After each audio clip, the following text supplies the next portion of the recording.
hapa Keharo, hapa Murang'a, hapa Mlimani, tukampatia kura zetu, akatusaliti, akatugeuka, ameharibu Kenya, amepora mali yetu, ameuza kila kitu, na huyu Kasongo akirudi hakutakuwa na nchi. Kwa hivyo lazima tujipange, tuchukue kura, aende nyumbani. Mko tayari watu wa Keharo? Tumetoa idhini kwa serikali ya Ruto, kama Tuju atolewi kesho kwa mahakama, zote tutaandamana kutoka Ziwa mpaka kila mahali penye.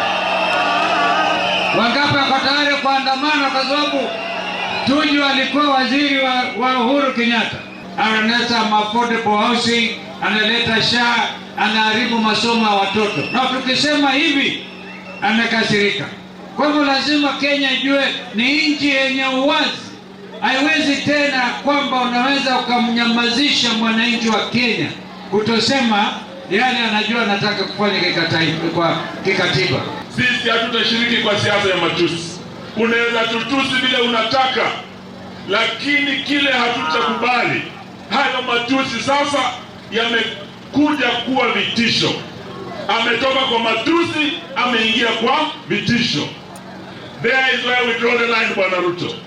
Hatutakubali siasa ya vitisho.